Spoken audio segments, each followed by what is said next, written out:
The notice was still taped crookedly to the inside of the windshield when Sarah pulled into the courthouse lot, an orange eviction stripe shouting through the condensation. She wiped it away with the sleeve of her hoodie, but the words kept blazing in her mind. "You have 7 days to vacate."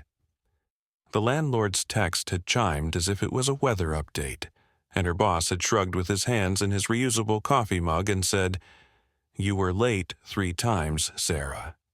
And the baby kicked hard against her ribs as if it didn't like any of it either. She was 32 and 33 weeks pregnant, and the kind of tired that sinks bone deep. The entire back seat of her muddy Corolla was a life inventory. A duffel bag of maternity jeans and a few t-shirts, a box of pantry foods, her old quilt with the blue triangles her grandma stitched when Reagan was in office, a battered electric kettle, and a shoebox of letters from a mother she hadn't spoken to in 2 years. The AC clacked and died as soon as she turned the key off. In the passenger seat, a plastic grocery bag held 3 egg salad sandwiches and a thermos. She'd made them on her empty kitchen floor at midnight with a borrowed burner and the last of her WEC balance. People streaming into the county building wore flannel or suits. Everyone wore tired. Sarah's hand trembled against her belly as she joined the strange little parade into the stale hall. The auction sign said land lots and structures, delinquent taxes, and someone had scribbled in Sharpie below it, "Bring cash." "Morning, sweetheart," the woman at the door said, snapping on a wristband that labeled Sarah as bitter. The woman's nails were the exact color of the courthouse bricks. "You okay? You look a little just big," Sarah said, managing a smile. "And late." She shuffled to a chair in the back row beside a guy in a baseball cap who smelled like diesel. Up front, a clerk with a comb-over read item numbers with the cadence of a lullaby. Rusted trailers. A long, narrow strip between the highway and a drainage ditch. An old feed store. "Do I hear 500? 450? 400? Folks, come on. The roof's buckling, but the bones are great." Every dollar that moved in the room felt like something getting tighter in her chest. She didn't belong here and she knew it, but she also did, because there wasn't anywhere else left to sit. Because the baby's father had said, "I need to figure myself out," and then didn't figure himself back. Because her mother's last voicemail had been a prayer and a sigh and nothing concrete. Because the only thing you could do when life became a series of unanswered texts was show up anyway. Item 309 made a few heads lift. "One tiny cabin, county records call it," the clerk read. "On Voss Ridge," murmurs, a little laughter. "Unimproved, tilted, no utilities, owner of record deceased, sheriff's department lists as unsafe to occupy." "That old lean-to?" someone whispered near Sarah's elbow. "That thing's a postcard for tetanus shots." "A little cabin," Sarah said out loud before she realized she'd said it. She pictured stupidly the cabins in picture books, a porch, a rocking chair, a roof to keep the sky off you. "How tiny is tiny?" The baseball cap guy chuckled. "Honey, it ain't big enough to change your mind in." The clerk tapped the mic. "Look, folks, this one's a novelty. Minimum bid is 50 cents. A ripple of outright laughter now. 50 cents. Sarah's hand went to the pocket of her hoodie and found exactly 3/4 there, smooth and warm from body heat. "That place is haunted," a woman with bangs said, leaning across the aisle. "It leans like it's trying to lie down," she said. "My cousin said you can feel it breathe at night." It was absurd. It was impossible. It was also something to hold, a tiny nail to hang the next hour on. Sarah stood up because her body did, because sometimes you trust your bones more than your mind. 50 cents, she said, and her voice rang through the fluorescent tired room like a bell. Some whoops, some clapping. The clerk arched an eyebrow. 50 cents once, twice. Sold to Sarah. He squinted down at the intake sheet. Lane. A paper slid to her. A key, small and brass, and more symbolic than useful, slid with it. Sarah stared. The weight of it in her palm was heavier than it had any right to be. A key and a deed and a word written in neat block capitals across the bottom. As is.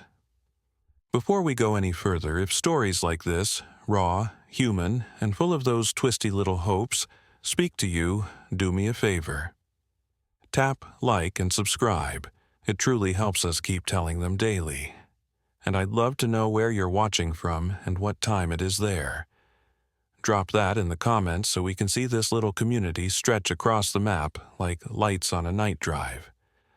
Okay, back to Sarah. When she walked back to her car, past the DMV line, past the lady selling brownies for the Booster Club, she couldn't decide if she was about to do the bravest or dumbest thing she'd ever done. She put the 50-cent key in the cup holder and whispered, "You just bought us a roof," to the round dome of her belly, and the baby rolled as if reminding her a roof wouldn't be enough. Heat left the pavement in faint, wavering waves. The sky had that wrung-out cotton look that meant afternoon thunder. "We'll make it a home," she added, because she had to say the bigger thing to even imagine it was true. Voss Ridge turned out to be a long, narrow road throwing itself toward the sky. The Corolla complained up the steep, every switchback kicking free a new rattle. Trees grew tight to the ditch line, oaks and maples, and one beautiful sycamore that looked like a birch had decided to go to the gym. At the top, the ridge leveled out for half a breath, and then the road abruptly shouldered left into a driveway that was more deer trail than drive. There it was, the cabin. It wasn't haunted. Or maybe it was. It leaned at the sort of uncomfortable 5 degrees that makes your brain want to stand up straighter in sympathy. The roof was corrugated tin, patched with pieces of other roofs. The paint had once been white. Now it was a gentle surrender to gray.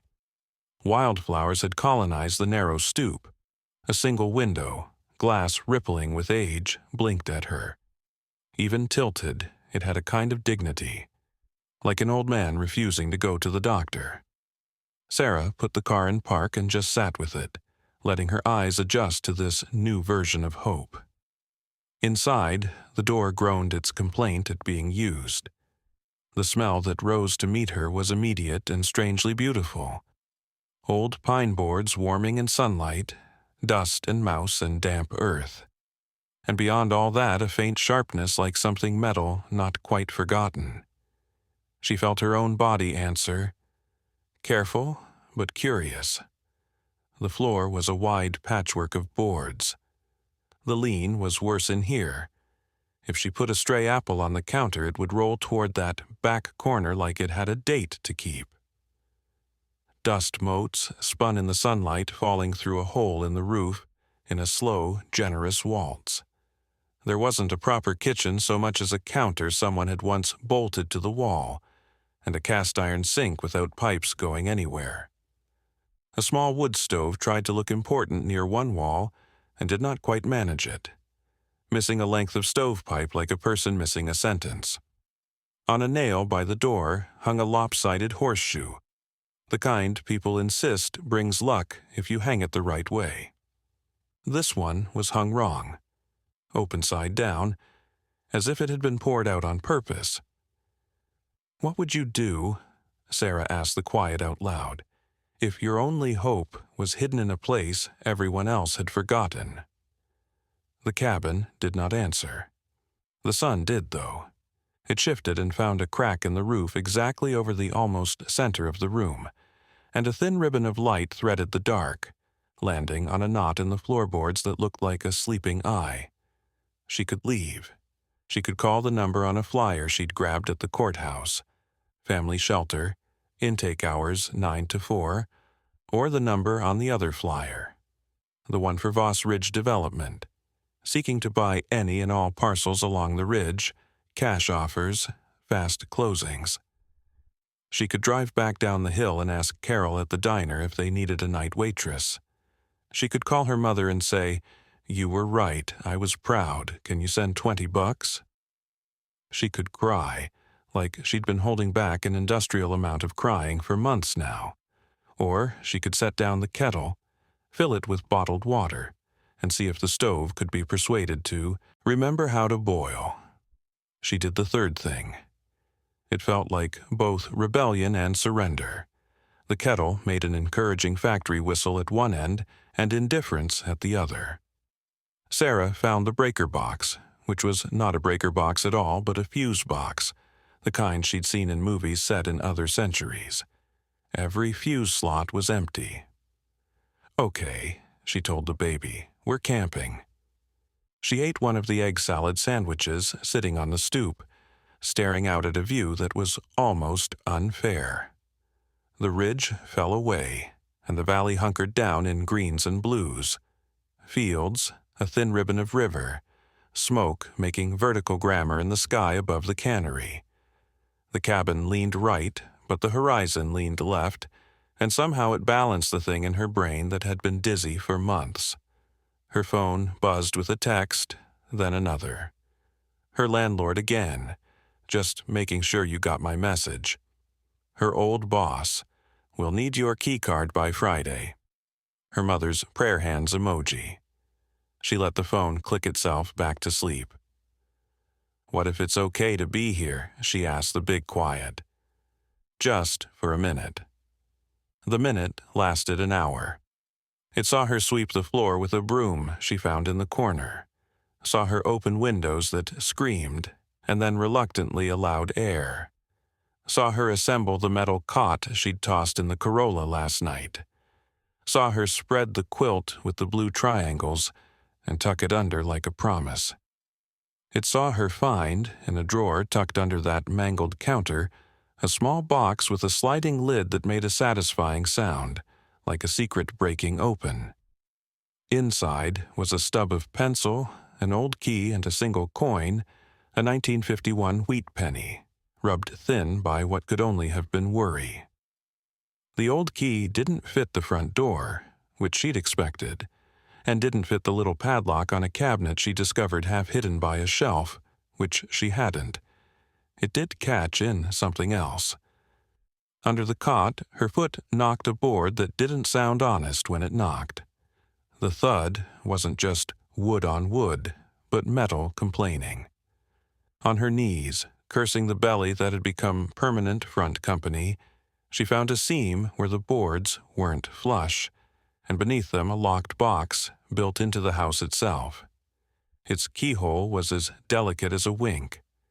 The small key turned in it with a click that felt like relief, like a door somewhere opening that wasn't this one at all. She paused. The air around her felt suddenly electric.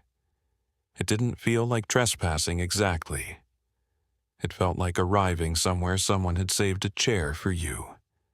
She lifted the lid. Inside, laid in with the care of something you planned to retrieve, were a stack of letters tied with a ribbon, a small leather-bound journal whose pages were such thin paper they looked like they might have opinions about being touched, and a tin that had once held mints and now held, from the weight and the rattling, either buttons or coins. There was also a scrap of fabric, quilted triangles, faded to almost nothing, hand-stitched so neatly that Sarah felt suddenly like she was in her grandmother's kitchen again, listening to long stories that came with pie. She sat back on her heels. The baby kicked. Dust motes swirled in the column of sun, and something like the past reached out a hand and knocked gently on whatever door she had inside her that still opened easily. The first letter she picked up was addressed to Dear E., the writing thin and left-leaning. It was dated October 3rd, 1852. The ink had bled little capillaries into the paper. It smelled like old books at those odd antique stores that double as museums. Dear E., it began. The corner of its first page had been chewed by mice or a hard winter. The rest read, If it helps you, let the lean be there. Let them look and joke. Let them think you poor at measure. It points true. When you find the star that does not move, you will know. I can be across the river with them in 4 hours if there is no moon. The ground will give a little. It has to. Wait for the white stone and the red handkerchief. If ever it seems we will be discovered, take the plank by the hearth. The nails look old, but they are not. Bend them easy, and the box will be beneath. Keep our names always E. Keep your own first. M. Sarah's skin prickled. She read it 4 more times, mouthing the words like they were a recipe she was going to be quizzed on. The letter had been folded along lines that matched a rhythm. Open, closed, open again. When she pulled the ribbon off the rest of the stack, something small fell free. A pressed wildflower, bones of petals still clinging. She set it aside gently and picked up the journal. On the first page, E.A. with a flourish, and the date, May 1851. The hand was different from the letter, sure, upright, like a person who didn't apologize when she walked into rooms. She read the first paragraph aloud because the cabin was listening, and she wanted it to hear the voice too. We have agreed that I will be the mouth of this because my hand is steadier. I have never built anything, but I have mended everything. This seems like both. He says the lean will look like foolishness, but is not. He says, if I put my hand to the plumb and my eye to the horizon and do not look away until I know the line between them, I will understand something most people go a whole life without. I wish my mother were alive to see this. I wish Michael would come home for good. I wish bad men were not so clever. If I write it, I will believe it happened. Today, the first anchor went in. Behind the words, Sarah heard the harm in her bank account, the job she'd lost, the baby without a father. She also heard a woman in 1851 telling her very calmly that there were 2 kinds of lean in the world, the kind you suffered and the kind you chose. She read for an hour, and then an hour more. The journal was not neat. Some pages had been torn out bluntly, as if in a hurry. Some had smears of what could have been candle wax. Some were careful measurements. A crude compass rose and numbers written with the confidence of people who trust their eyes. There were lists, flour, nails, cloth, tobacco for old Mr. Danvers because he would not let you pass the mill unless he felt like you had remembered he was human. There were secrets written as if a whisper had become letters. They will come Thursday night if the weather holds. The boy is 10. He cries in his sleep, and he is right to. We must be brave in the ways that are left to us. She found a sentence that had been underlined so hard the paper had broken. When you lean the cabin, you must lean yourself. You must decide to see crooked until you can see straight. Sarah sat back against the wall and let herself laugh, which slipped perilously close to crying. She pressed the heel of her hand into her eyes and saw stars. The sun moved. The column of light crept across the floor like a finger pointing. She was almost asleep by the time someone knocked softly on the door jamb, fashioning manners out of the broken door. He could have been 30 or 40. He had that ageless look men who work outside sometimes have, like weather has been in conversation with them long enough to make amendments. He wore a carpenter's belt and a T-shirt with a hardware store logo nearly washed away. His hair was the brown that turns blonde at the edges if you stay outside. He had kind eyes that did not pretend not to see that she was pregnant and alone in a tilted house with a book in her lap and her heart in her mouth. Sorry to just, hey, he said when she startled, lifting his hands in the universal I come in peace. I saw the courthouse posted the sale. I lived just down the ridge a piece. I wanted to see who the county had managed to guilt into this place. Hi, she said, standing too fast and grabbing for a beam that leaned less than the rest. I'm Sarah. Evan, he said. He glanced at the stove, the cot, the open box, the explosion of old paper like a bright, contained disaster. His gaze snagged on the journal, and an expression crossed his face that looked almost like recognition, or at least respect. "You by yourself up here?" "For now," she said.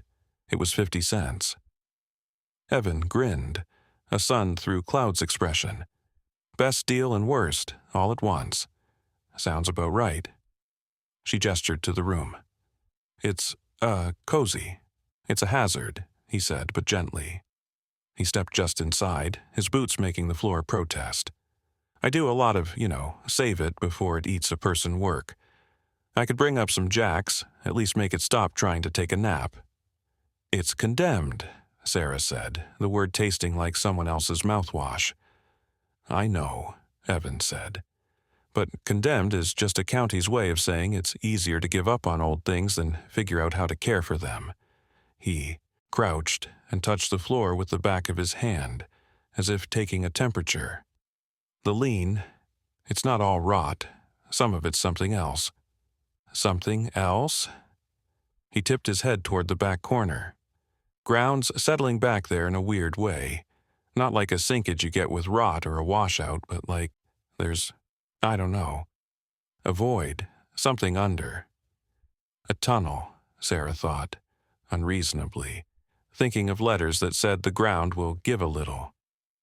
Her hand went instinctively to her belly as if to steady two people at once. "How long do I have before someone comes up here and tells me I can't be here?" "There'll be a notice posted within a day or two," Evans said. "You'll get a hearing. Developers want this ridge, but if you make enough noise, sometimes the county gets shy. You haven't talked to Voss Ridge Development yet, have you?" "They put a flyer under my windshield." "They'll offer you $1,000 and a gift card to the steakhouse," Evans said. "They'll tell you you're lucky. They'll tell you, you've got no running water and no electricity and a baby in your belly and the county breathing down your neck." He lifted a shoulder. "They'll be right about a lot of that. But they'll also be liars." Sarah looked down at the journal. Have you heard of any of this?" she asked, surprising herself by offering the question to this stranger with sawdust on his forearms. "It's a journal. EA, it says. There's letters with it, from a Michael. It's talking about—" She caught herself on the edge of saying it out loud, as if you could conjure trouble the way you conjure certain animals by saying their names. About the cabin leaning on purpose. Evan's face did that respectful thing again. "My grandmother told stories," he said, "about folks who built the world we got and then weren't in the picture when it went in the book. There are holes under this ridge if you know where to put your ear to the ground and listen. Some of them were for whiskey and some of them were for something better. People forget what better costs." He looked at the journal like it was a person who might start speaking. "You mind if I—" "In a minute," Sarah said, holding it closer. She had the sudden protectiveness of a girl who won a cheap prize and then found it was rare. "I need to read it first." Evan didn't argue.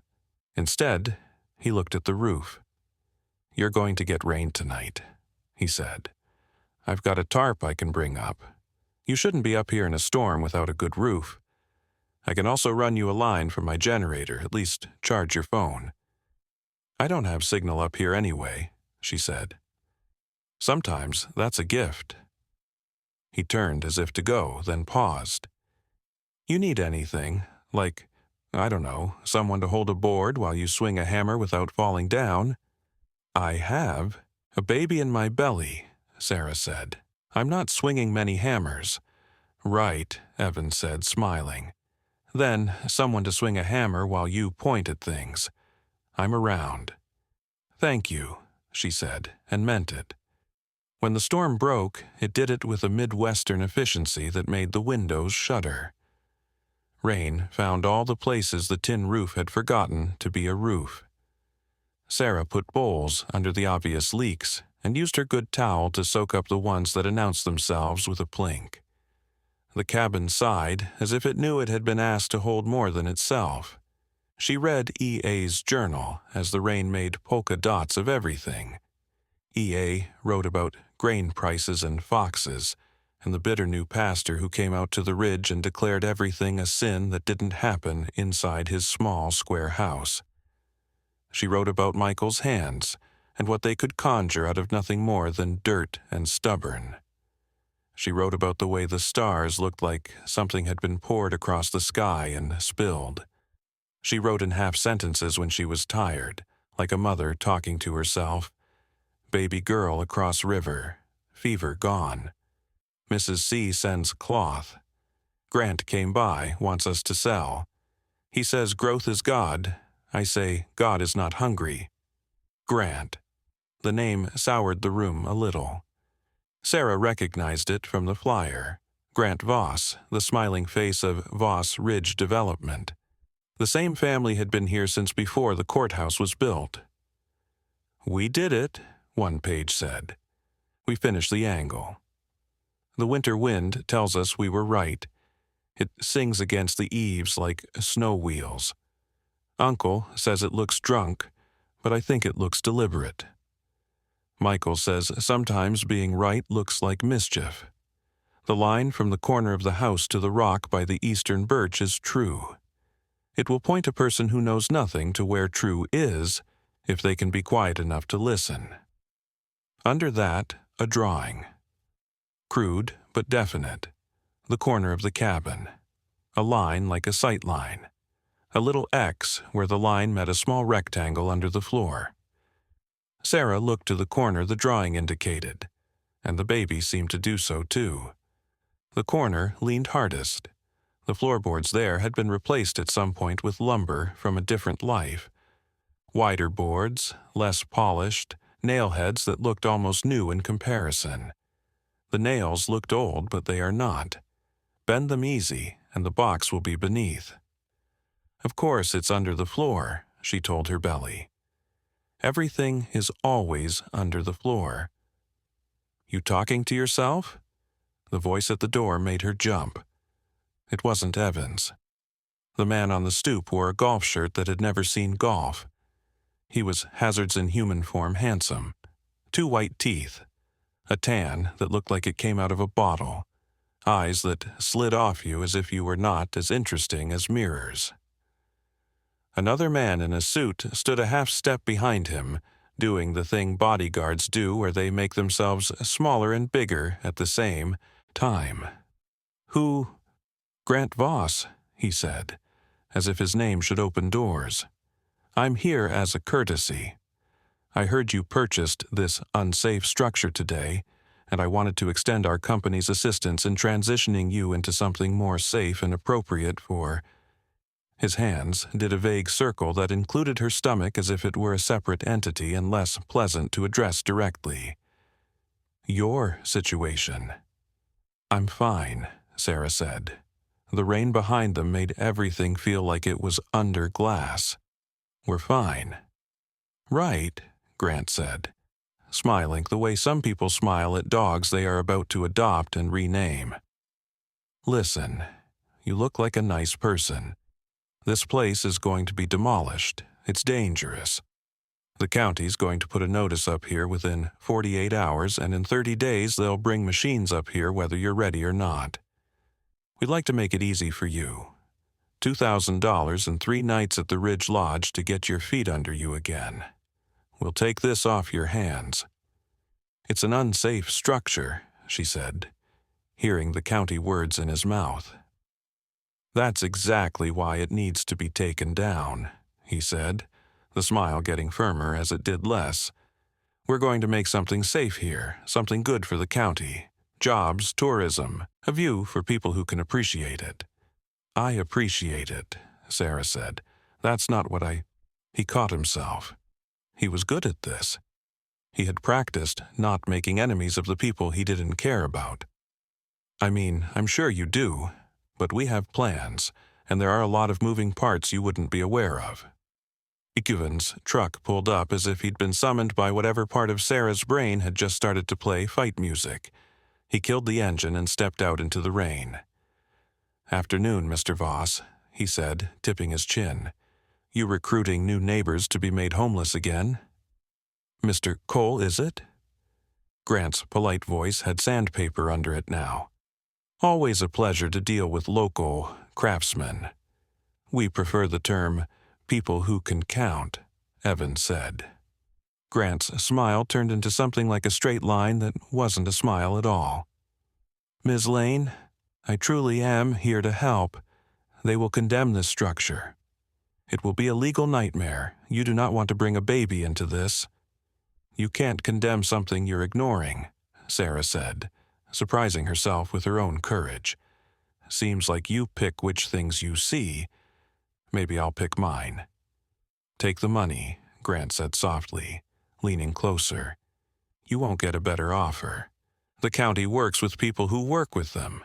It's easier for everyone if you do the right thing." "What's the right thing?" Sarah asked. "Let us help you," he said, his eyes trapped between sales and threat. "I'll think about it," Sarah said, "because you don't tell wolves to their faces that you see their teeth. Thanks." He recovered his smile. "I'll have Michelle draw up the papers. You have 48 hours. After that, it gets messy." When he left, the rain fell twice as hard, as if mocking his hair product. Evan exhaled in a way that made his whole body look more human. "He's going to try to scare you," he said. "I am scared," Sarah said. "But I also might have a box under my floor that he doesn't get to have. Then, let's find you a pry bar." The nails did not bend easy. They ran as if someone had taught them to anchor to their principles.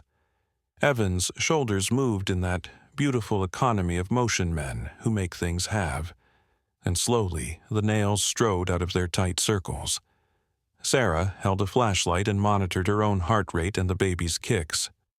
When the board came up, there was another, and under that, finally, a cavity formed with care. A small box, less ornate than the one she'd found in the front, lay snug in a bed of straw that had become dust that had become a whisper. They lifted it out like you lift a sleeping animal, careful not to wake the wrong parts. The hinge was rusted. The lid moved reluctantly. Inside lay a green glass bottle with a cork in it, a small brass instrument that Sarah knew only from movies, a sextant, and a bundle of papers wrapped in oilcloth and tied with twine that had agreed, improbably, to not disintegrate. The bottle had something in it, rolled paper. She eased the cork out with the tenderness of taking off a baby's hat, and the cork did the little pop of satisfaction she had been waiting to hear from somewhere in her life for months. The paper inside was a map. It was simple as a child's drawing and precise as a knife. It sketched the cabin, the ridge, the river below. A line ran from the cabin's leaning corner to a small circle near the edge of the ridge, under a tree drawn like a hand, fingers splayed. The oilcloth had many papers. Some were serviceable and bureaucratic, the way joyless things get. Deeds and signatures, unrolled with shaking hands. One had the county seal. One had a notation that made Evan pull his in-breath between his teeth as if he'd touched a live wire. "What?" Sarah said. "It's a reverter clause," he said, reverent, like he was saying a prayer. "Look." He pointed to a paragraph that slithered with legalese and slowly made sense, that the land known as Parcel A on Voss Ridge, currently recorded as belonging to Simeon Voss, would revert to the holder of this deed if certain conditions were met, that the property be used for purposes of aid and refuge for persons fleeing bondage, that the angle of the dwelling be maintained in accordance with the Polaris line shown in the drawing attached, that the deed be returned to the recorder's office with evidence of lineage of E.A. or designated heir. The pages after that were not there, or, no, they had been torn out. The jumps were ragged where the twine had cut in. Sarah flipped to the end and found a date, 1854, and a signature, not E.A., but Eleanora Ashdown, in a hand that had learned to sign itself even if the world had not learned to read it. Sarah's breath came short. She tried to make it legal, she said. She tried to bake their goodness into the foundation so nobody could pry it out later. And someone— she looked toward the door as if Grant had left a stain— ripped something out of this they didn't want to keep true. She could hear her heartbeat in her ears. She could smell the metallic rain. She could feel the baby moving, as if it wanted to step into this story and take up space on purpose. "What if," she whispered, half to Evan and half to whoever had taught this cabin to lean. "The reason it's leaning is not because it was lazy or broken or made wrong. What if it's leaning because it's pointing?" "I think that's exactly right," Evan said. Sarah went to the map in the bottle. The circle near the ridge edge had a mark beside it, a symbol that might have been a bird or a hand. E.A.'s journal had a page torn out around the same time. The letters from Michael had one from 1853 that said, "Remember, the robin tips its nest east when the wind's bad. Follow the nest." They waited for the rain to stop and then they went out, because there are some kinds of waiting that are just fear dressed up as prudence. The ridge was slick and the grass put its hands on you as you passed. The tree drawn on the map was a sycamore, the same one Sarah had admired on the way up, its bark like someone had peeled it and then tried to puzzle it back. Its roots were a cathedral. Under one vast root the earth had sagged, not like erosion, not like an animal hole, like something under the ground had remembered it was another kind of space. Evan slid down on his heels and pressed his ear to the earth. He didn't look foolish. He looked like he was doing something our bodies remember even if we don't teach it in school. After a minute, he lifted his head. "There's hollow under here," he said. "And—" he frowned, listening with his hands now, patting gently like you calm a dog. "And wood. Old wood."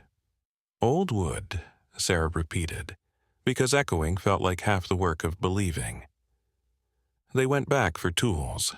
Sarah held the flashlight and the map.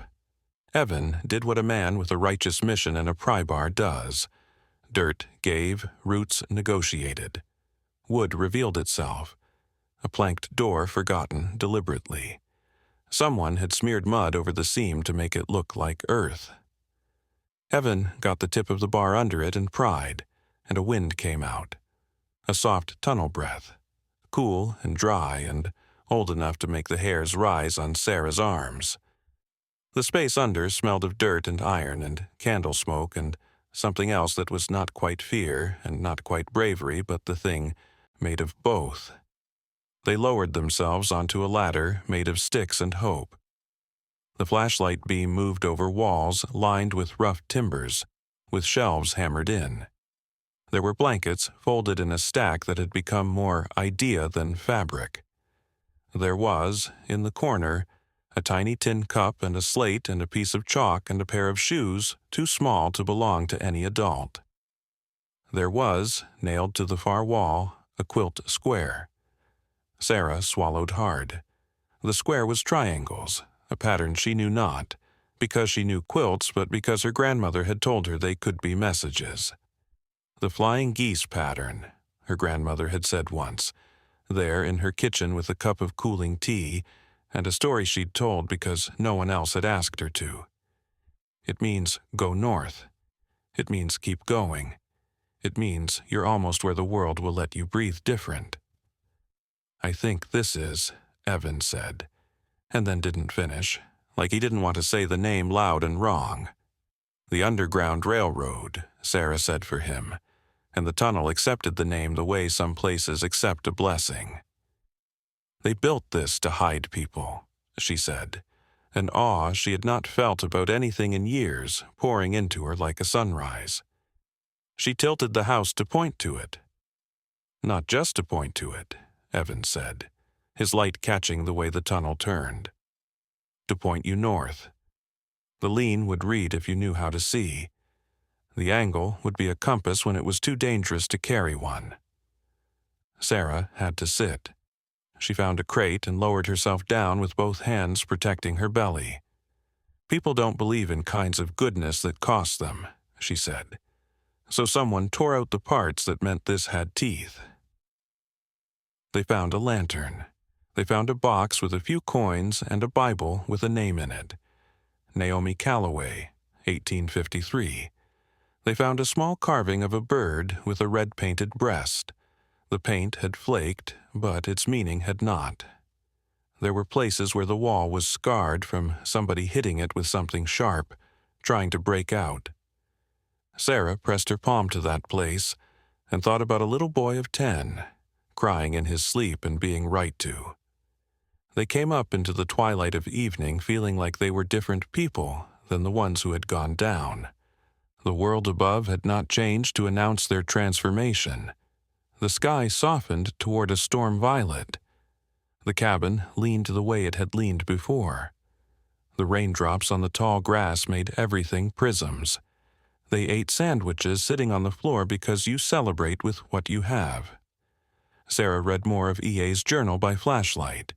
She found mention of Naomi Calloway, of a pastor who wanted to turn her in because he loved rules more than people, of a man named Silas who had money like a weapon and liked to turn it into a kind of law, of a night when the little boy stopped crying, of a day when E.A. wrote, "I am so tired my bones might be dust.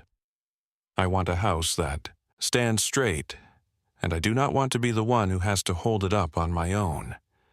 There were 2 pages after that had been carefully removed, not torn in a hurry, but lifted with a blade and an intention. Sarah fell asleep with her hand on the journal and her other hand on her belly.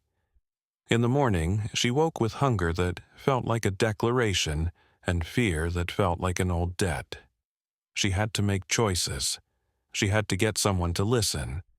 She had to make it so that this story didn't collapse into the ground like old tunnels do when you forget they are there. The county notice went up. Unsafe to occupy. It flapped in the morning wind like a cheap flag. There would be a hearing in 10 days to determine demolition. 10 days sounded like a number that had no mercy inside it. Sarah went into town to the library. The library was small and smelled like 1,000 good afternoons. The librarian, whose name tag said Dottie Haynes, had white hair she had given up trying to be younger, and eyes like someone who had forgiven more people than had asked her to. "I need to find somebody," Sarah said, realizing she had walked right up to the desk like a person who hadn't learned not to ask. "Oh, good," Dottie said. "Finding people is the only reason I got into this gig. Do you want to find them in a book or in a room?" "In a book, I think," Sarah said. Her name was Eleanora Ashdown, or Eleanor, around 1851 to 1854, out on Voss Ridge. Dottie's face changed the way a room changes when a lamp is turned on. "Now there's a name," she said. But she didn't say anything more until she had walked around the desk and put a hand on Sarah's elbow. "Come with me. But slowly, child. You look like you're about to drop a person." "I have about 7 weeks," Sarah said. "You look like my daughter did the day she decided to go into labor in the cereal aisle," Dottie murmured, and Sarah laughed against her will. "Which part of this do you want to know first? The part where they tried to bury her twice, or the part where she refused to stay in the grave either time?" "All the parts," Sarah said. "But we only have 10 days. Dottie showed her microfilm like every movie makes it seem microfilm is easier than it is. They scrolled through old editions of the county paper, births, deaths, cornhusking results, sermons printed like weather. There were notices about land. There were notes about the Voss family donating 5 new windows to the church. There was an 1854 article, "Riot on Voss Ridge, Impertinent Female Refuses Order." The tone made the room smell bad. It implied everything it wanted to say about women and the poor and the right kind of whiteness. It said this: "Last evening, Sheriff Doolittle," Sarah smiled at the name despite herself, "removed an unlicensed structure on Voss Ridge and retook possession of Parcel A for Mr. Voss, after disturbance caused by Miss E. Ashdown and accomplices. The crowd included persons of no fixed address." Dottie put her lips into a thin line that could cut glass. "Persons of no fixed address," she said, meaning anyone they didn't like, which in that day meant anybody black and anybody poor, or a woman who knew her own mind. "They tore down the cabin," Sarah said, her stomach tightening, her mind trying to reconcile the story she was holding with the tilted roof over her head. "But it's here." "They tore down something," Dottie said, her finger tracing the margin of the article. "But they didn't tear down what mattered. I suspect Eleonora built again, tilted toward true as many times as it took." "Do you know anything about Naomi Calloway?" Sarah asked. "There was a Bible down there with her name in it." Dottie put her hand over her heart like someone had called her mother. "If I had $1 for every time a person named Calloway did something the county didn't want to talk about, I'd make more than the library pays," she said softly. "We have a Ms. Ruth Calloway still up on Cedar Street. She's 90 if she's a day and remembers everything the county wants to forget." Sarah thanked her. It didn't feel like enough, and drove to Cedar Street. The house was the color green leaves are on the day they decide to be spring. A wind chime tinkled like someone practicing small music. Miss Ruth answered the door with a cane and a suspicion most people earn. "Miss Calloway?" Sarah said. "I'm sorry to bother you. Dottie Haynes sent me. My name is Sarah. She didn't know which version of her story to lead with. Pregnant, evicted, stupid brave, in love with a dead woman's handwriting, I bought a cabin for 50 cents. Miss Ruth smiled in a slow, delightful way. "Baby, that's not how often where a good story starts." "It leans," Sarah said, and Miss Ruth's eyes went bright like a match. "Oh, it does it?" she said. "Well then, come in and sit your tired parts down. My mama used to say, anybody can build a straight house. It takes a clear-seeing woman to build a true one." In Miss Ruth's living room, under a photograph of a young woman with a bravery that made you sit up straighter, Sarah told her the whole story. She didn't mean to tell so much. She did anyway. The eviction, the auction, the man with the soft hands and the hard eyes, the box under the floor, the map in the bottle, the tunnel. She said Naomi's name like a wish and a fact.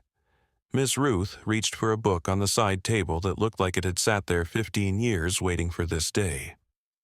She set it in Sarah's hands, and Sarah recognized it as a family Bible, almost before she felt the weight of it. Names were written in it in so many hands they made a chorus. There, in the middle of a page, Naomi Calloway, born 1835, died 1920, children 2. Names and lines and dates that turned history into a family, tree that refused to be cut down. "My great-grandmother's mama," Miss Ruth said, "stayed right here when other people thought we ought to leave, said, if God planted me in this dirt, then he meant me to grow something here. She went through." Sarah looked at the Bible, then away. "So much." "We did," Miss Ruth said, and Emily realized she meant it in the long sense. "Do you—" Sarah went quiet because this part always got her embarrassed, like talking about money in church. "Do you know if Eleonora had any children?" Miss Ruth leaned back and studied the woman in the photo.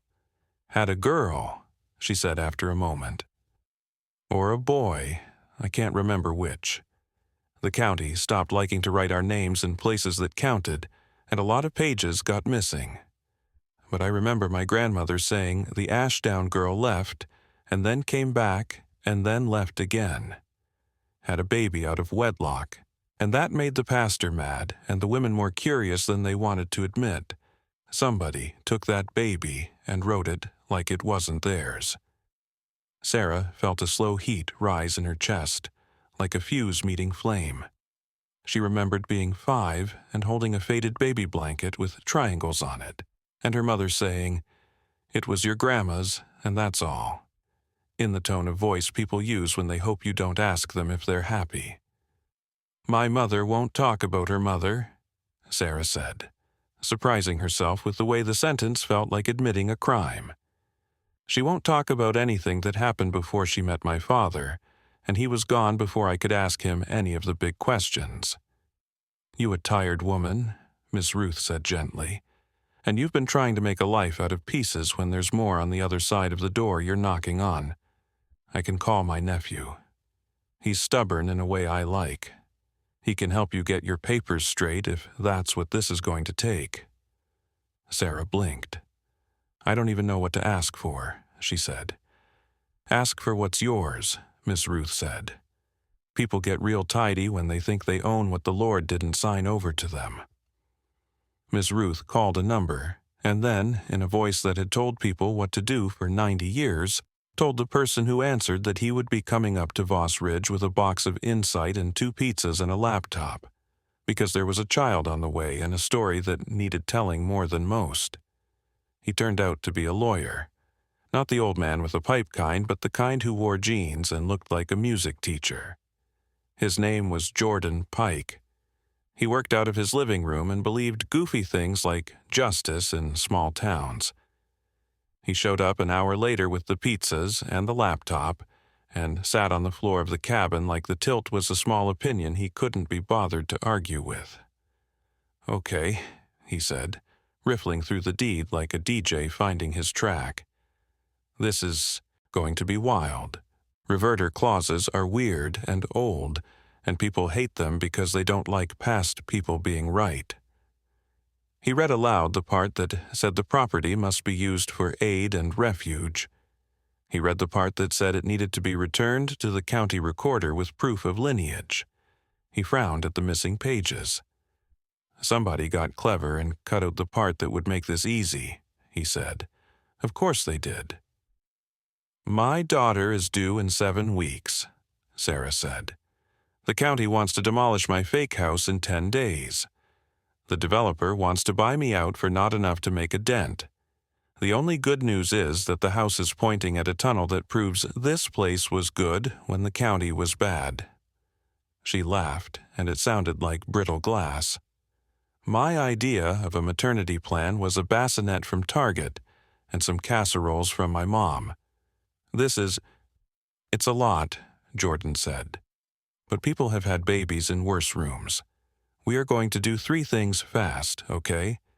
First, we will file a temporary injunction to stop the demolition while we figure out the title.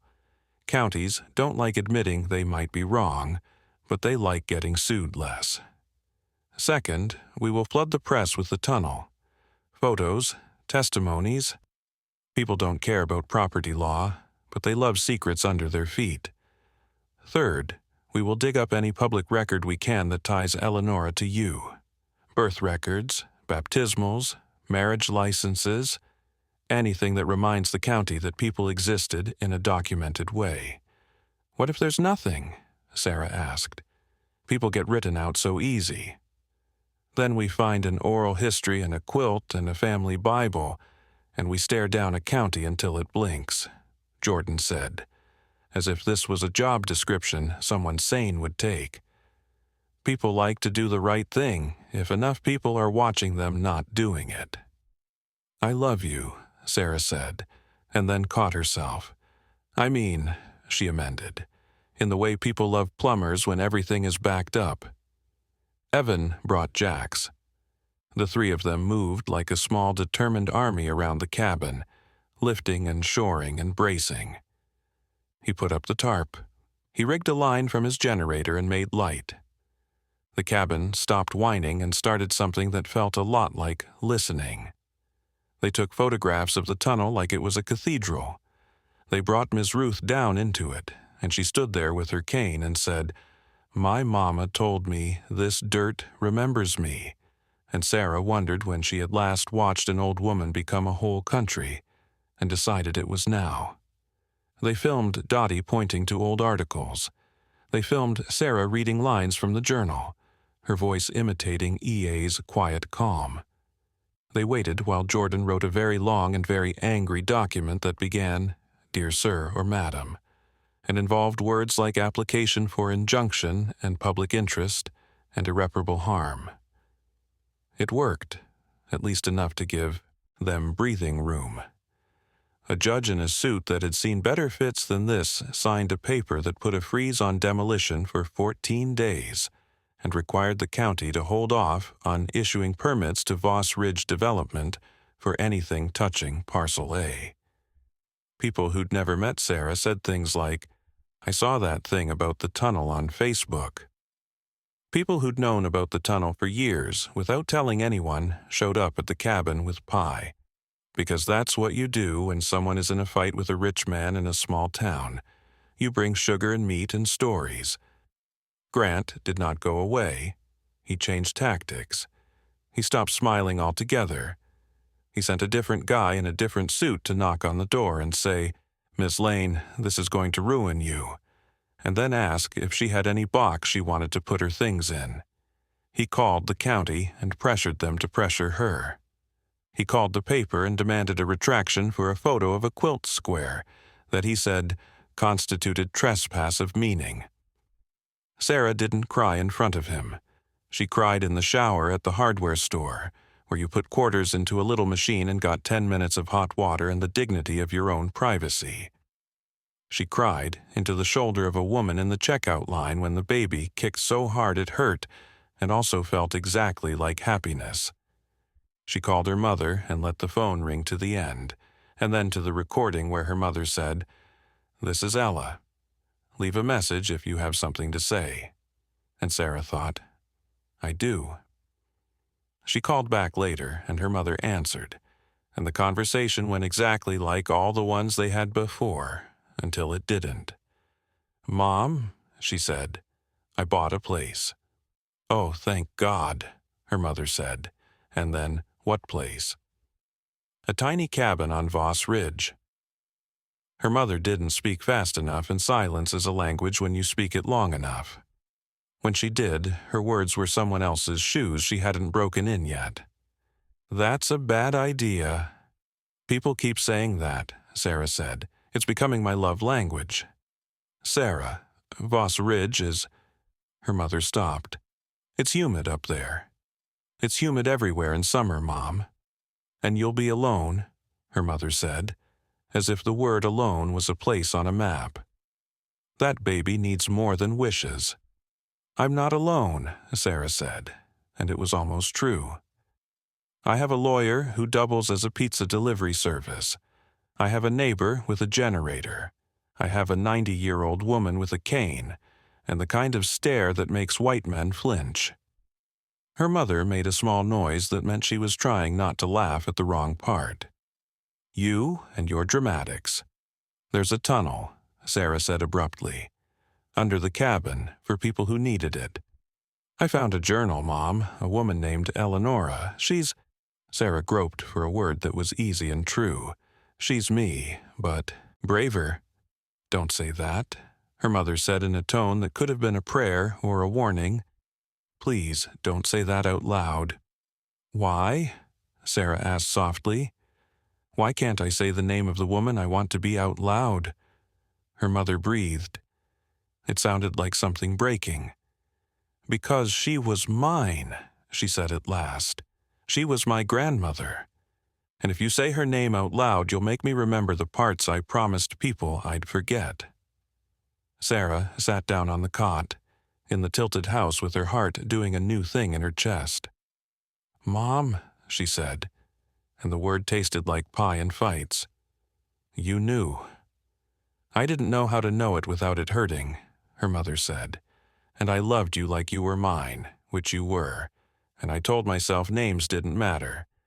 But the day your daddy left, I could not ignore that I didn't have any paper to say my grandmother's name belonged in any of the boxes people cared about. It felt like a curse I didn't want to give you, so I kept it. I kept it until my daughter bought the stupidest and smartest house in the county. Her name was Eleanora Ashdown, Sarah said. And she built a house that leaned on purpose. She built 4 houses, her mother said, like she was turning on a faucet that had been stuck for years. They knocked the first one down, and she built again. I remember my mama taking me up there when I was little and saying, "Stand right here and look how right crooked can be." They told us not to say it in church. They told us we'd get people in trouble. They told us we'd make trouble. We were tired. We picked quiet. I married your daddy because he wanted to be big in this small pond, and I thought that meant I'd get to be small and safe. And then he left the way big men leave when they want to be bigger, and I hated myself for thinking small was the same as safe. Sarah closed her eyes and let her mother's voice do that thing where parts of her she'd locked down softened. "I need you," she said. "Not to fix it, to tell me names, to tell me what's ours." Her mother drove up the next day. She brought a box you only bring when you've decided your silence is costing more than your pride. It held a locket with a triangle pattern on the front. It held a photo of a woman with a strong mouth standing in front of a house that was not much but was exactly enough. It held a folded paper with a name, Eleanora, written in a hand that looked exactly like the one in the journal. Grant came to the hearing with a half-dozen men in suits and a PowerPoint about progress that looked like a wedding slideshow. Sarah came with her mother and Ms. Ruth and Dottie and Evan and Jordan and 5 kids from the high school who had made a zine about the tunnel and sold it for $1 a copy, and a guy in a denim jacket who remembered breaking his ankle in that tunnel when he was 17 and drunk, and also brave. The room smelled like a gym, if a gym had been built by a committee. A man from the county droned about codes. He said the word unsafe like it had become his religion. Jordan stood and said words like alleged and historical, and the name Eleanora so many times it started to fill the room with the kind of knowing that is not just facts but story. He presented a copy of the reverter deed. He presented an affidavit from Ms. Ruth and from Sarah's mother. He presented the locket and its triangle pattern like a relic. He presented, most dramatically, a video of the tunnel, and Ms. Ruth telling the dirt that she remembered it, and it remembered her. Grant stood. "With respect, this is a very moving narrative," he said, as if moving narratives were things you could put in a drawer and forget. "But this is also a safety issue. This structure is a danger to Miss Lane and her unborn child. We have a moral duty to remove it and build something up to code. We also have considerable investment already in place, community partners on the line who expect us to—" "Expect you to erase people again?" Ms. Ruth said, not bothering with the ritual of raising a hand. "If the Lord gave you a clock, he forgot to put a heart in it." "Miss Calloway," the county man began, looking at his paper to remember her name and failing. "We will take a short recess," the judge said, like this was polite and sane. During the recess, the sky decided to perform. Wind found the seam under the door. Rain fell like it had gotten offended by gravity. The lights in the hearing room flickered and went out, and the room became voices in the dark. In the hubbub, Sarah felt a contraction wave through her like a curtain being pulled. Not strong, but not nothing. She gripped Evan's forearm without meaning to, and he turned immediately toward her, as if she were an alarm he knew how to answer. "You okay?" "Fine," she said. "Just practicing." They came back into session by the light of emergency exit signs, which looked like neon mistakes. The judge cleared his throat and spoke in a tone he probably reserved for funerals and storms. "Given the nature of this site and this history," he said, And given that we have documentation at least partially demonstrating a reverter clause with significant public interest, I am issuing a temporary stay on demolition pending authentication of the remaining documentation. Your Honor, Grant began, and the judge meaningfully looked at the window where the storm had pressed its face to the glass like a curious child. It can wait a week, he said. It's waited longer than that. They left the courthouse into rain that made your eyebrows useful. On the steps, a reporter in a raincoat yelled questions into a camera about heritage and habit. People took sides as they always do in parking lots. Sarah and her mother climbed into the Corolla and said nothing for 3 blocks. At the cabin, the storm seemed worse. The wind made the tarp snap like a flag at war. The baby shifted. Sarah breathed in that way you practice in classes where women laugh at nothing because laughing is one of the few things they can still do lying down. She had the sudden thought, near panic, that she would have this baby in a cabin with a roof that was pretending and a floor that was opinionated, and that she would do it because women did it in caves and cars and corners, and nobody ever called that structure to code. Evan came in with a bucket and a towel, and a look like he wanted to fix hurricanes. I can shore the west corner, he said, and we can move the cot to the east, less drip. Jordan left to file things with people who still had electricity. Dottie promised to come back with soup, as if soup could tip anything, but sometimes it can. Miss Ruth said, "If that baby decides to come, I'll call Lila."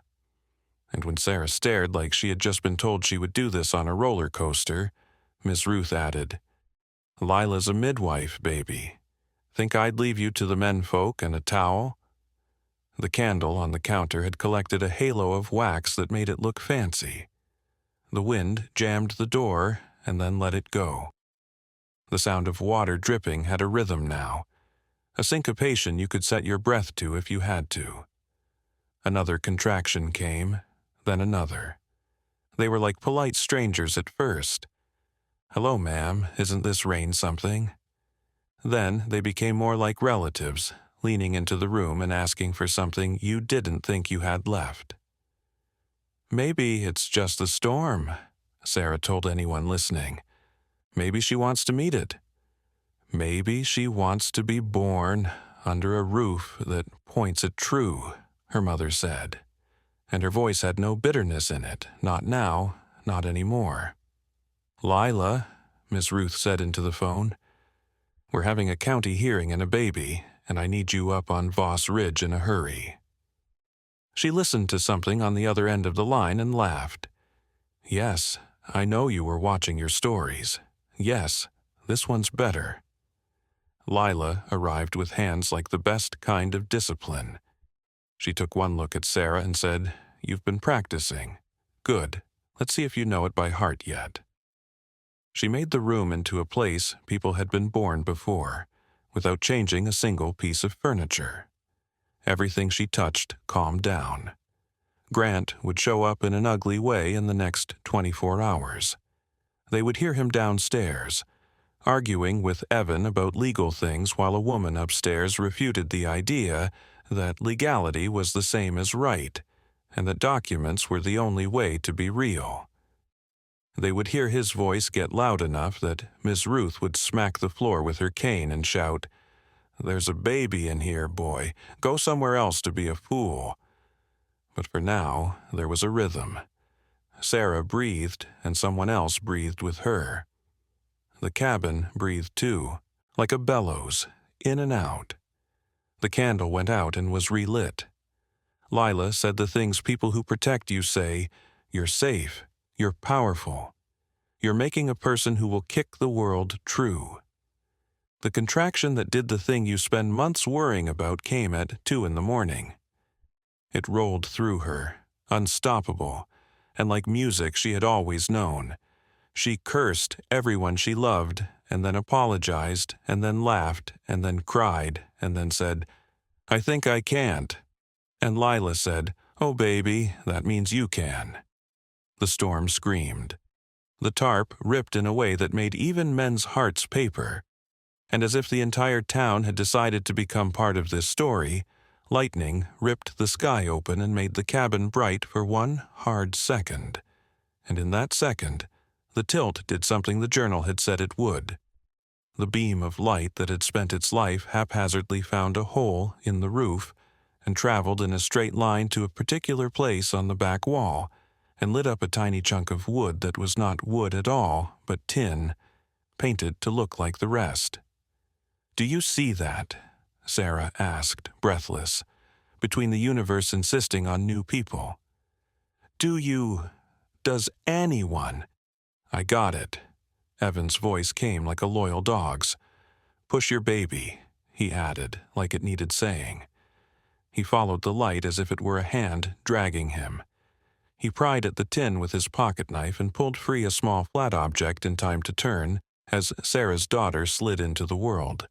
Angry and perfect and loud enough to make the storm get quiet just to listen. Lila caught her and laughed. Sarah laughed and cried at the same time, like she had been saving up and handed it all to this 1 minute. "Welcome," Lila whispered to the baby. "You got good timing." Evan held up the flat object. It was a thin tin rectangle, meant to look like a patch. Inside, wrapped in a sliver of oilcloth that had kept it dry through 100 storms, was the missing page. The exact language of the reverter clause, the signatures, the witnesses, the mark of Naomi Calloway, who could not write her name but had drawn a small bird with a red dot on its chest instead. Sarah held her baby. Her mother put her hand on her daughter's hair and wept the kind of tears that actually make a person lighter. Evan leaned his forehead against the doorframe and let himself be foolish with relief. Miss Ruth looked at the ceiling and said, "You think we were going to let you fall. You think the Lord didn't think about your roof." They slept in pieces the way newborn knights insist. In the morning, the storm had scrubbed the world clean. The sky was the kind of blue you see in paintings you think are lying. Birds were back to their apparently full-time job of making joy look easy. The cabin leaned. The land exhaled. There was a baby, a girl with hair like stubborn wheat and a mouth like she planned to use it. When the county opened, Jordan filed the new page with a ceremony that made the woman at the recorder's desk cry into her coffee and pretend not to. The judge called an emergency session and did not bother to hide his smile when he said, "I believe we have enough now." He recognized the deed's conditions had been met. The property, he said, reverted. The room had the warm, thick silence crowds get when something right finally happened and everyone realizes how bad they needed it to. Grant sat very still. Then he stood. He tried to make a speech about jobs and progress and the good of the many. It fell on the room like a broken chair. The reporter took a photo of Sarah's baby's foot in her hand instead, and it ran on the front page the next day with a caption that simply said, "New pudding." There was money in this eventually, money Grant had to give up because people had put names to pieces of paper, and paper had teeth when enough eyes watched. There was a settlement that allowed Voss Ridge Development to keep the lots they had already built on if they paid into a fund managed by a board that looked exactly like Miss Ruth and Dottie and Sarah's mother, and a couple of teenagers who were going to make this better than the grown-ups could on their own. There were scholarships in the name of Naomi Calloway.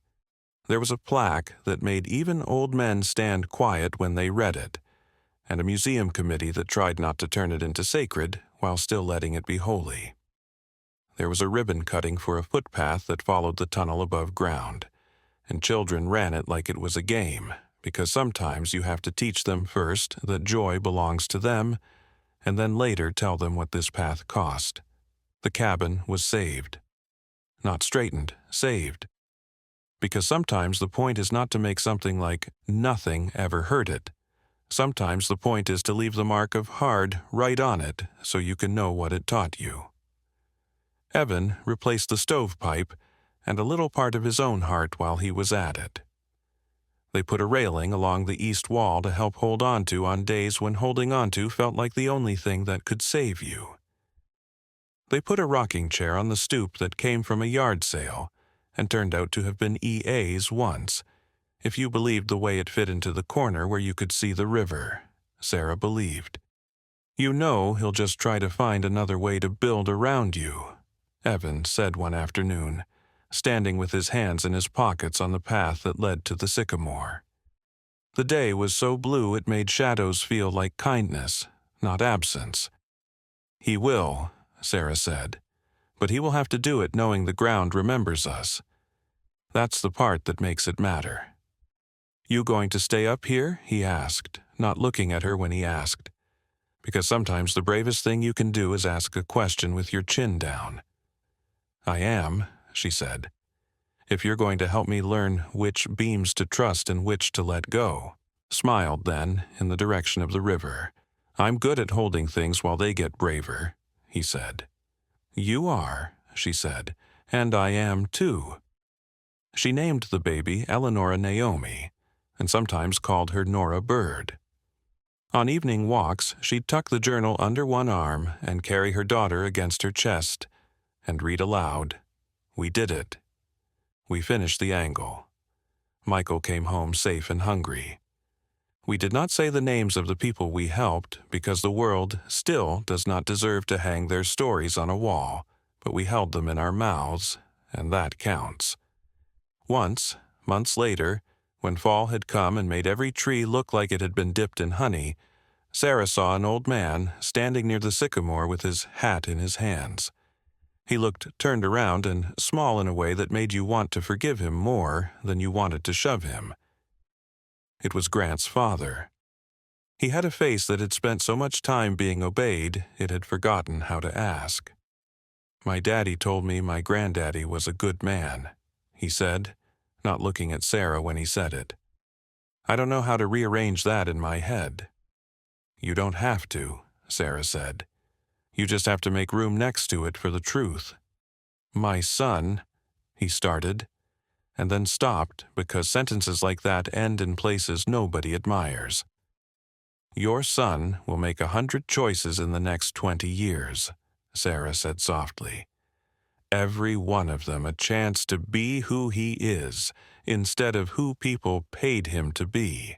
He nodded and did not know what to do with his hat and then put it on, a decision that felt like putting his own hands back on. He turned and walked away as if he had discovered stairs in a place he thought was a wall.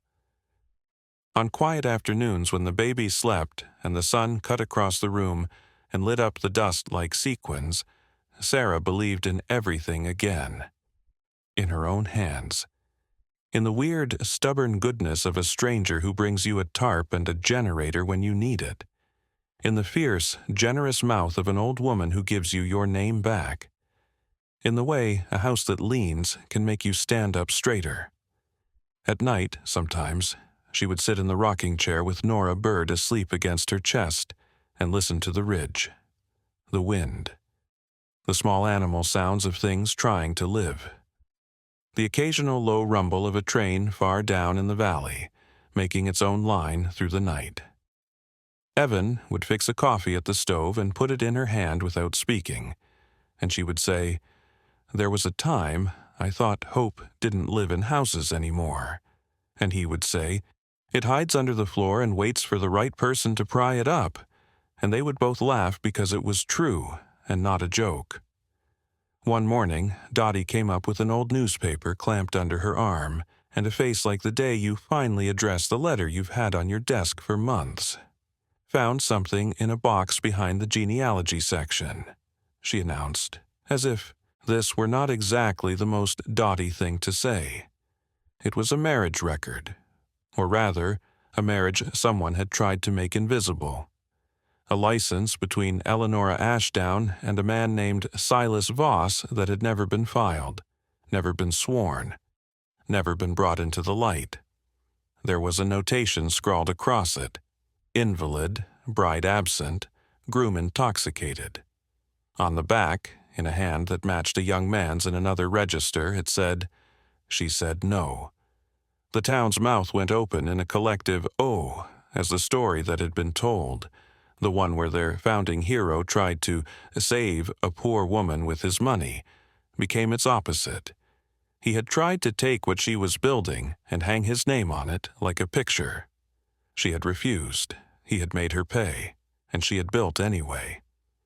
"You are not only her child," Ms. Ruth told Sarah, the words like a wedding blessing and a winter coat. "You are her answer." As winter came, and the ridge held snow like sugar on the lip of a glass, the cabin felt warmer. Not because it was warmer, it still had drafts that tried to write stories down your shins, but because warmth is not only heat. It is enough. It is the knowledge that you might actually be okay, that even if you aren't, you will be helped by people who aren't perfect and are exactly right. It is a baby who laughs at wind. It is a house that learned to lean long before you got here so you wouldn't have to learn how to alone. Sarah rocked Nora in a chair that had been 1,000 other things in 1,000 other rooms. She looked out at the sycamore. She looked down at the journal and its ink that had not bled away. She ran her thumb over the indent rules the pen had made and thought about the way some names wear tracks into paper, and some names wear tracks into the dirt. "Thank you," she told the room, "for being, and for letting me be." And it felt right to say it out loud because sometimes you have to name what saved you to make it real. Then she whispered it to someone who wasn't in the room anymore, but was sitting in it anyway, and to the baby who would live here in the world they had righted together, and to herself. Because hope, it turned out, hides in the things that look wrong to people who don't need them. Because true doesn't always look straight. Because when the county says unsafe and your body says home, you choose your body. Because if you have to build 4 times and hide what matters under a floor while a storm snarls, and a rich man writes checks that bounce in the ways that matter, you do it. And then you rest. And then you teach your children to read the lean. On the day the plaque was placed, it said what Ms. Ruth had insisted it say instead of what the committee wanted it to. It said, "This home leans toward true, built by Eleanor Ashdown and kept by all who walked this ground. If you are bent by the world, you are welcome. If you are tired, sit. If you are running, the path is north." People gathered in their coats and hats. They said names like prayers. The sun lit up the tin roof and made it look like something owned by the sky. Children ran from the stoop to the sycamore and back until their cheeks flushed with heat that had nothing to do with the temperature. At the end of the day, after donors had left and reporters had packed up and Ms. Ruth had been convinced to let someone else wash the casserole dishes, the ridge went quiet. Evan put his hand on the doorframe and said, "You coming to the diner tomorrow? Mabel's making pies she says are for the Leaning Project," which is her way of saying she wants to see the baby. "I'll be there," Sarah said.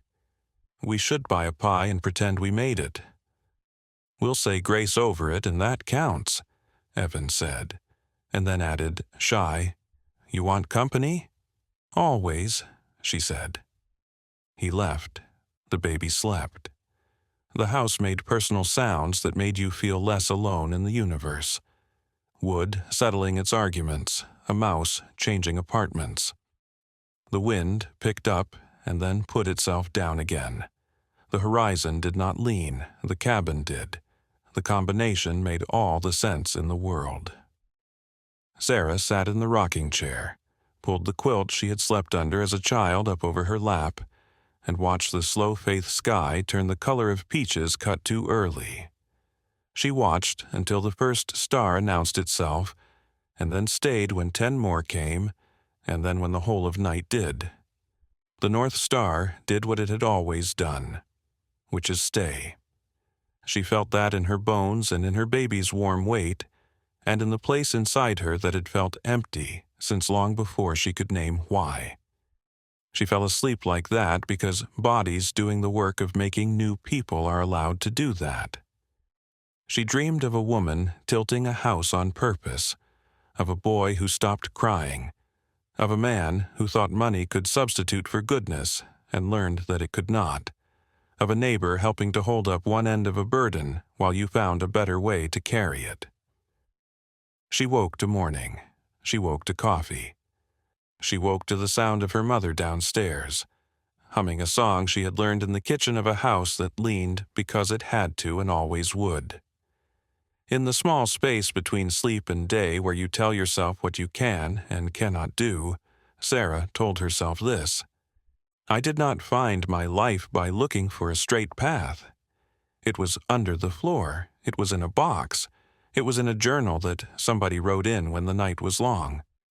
It was in the way a baby will come whether you're ready or not, and you will be ready because you are. It was in a roof that pointed at the North Star, and in a town that was shocked but not stupid, and in a woman who would not stop telling the truth even when it cost her. It was in a 50-cent key that unlocked more than a door. It was in a house that leaned toward true,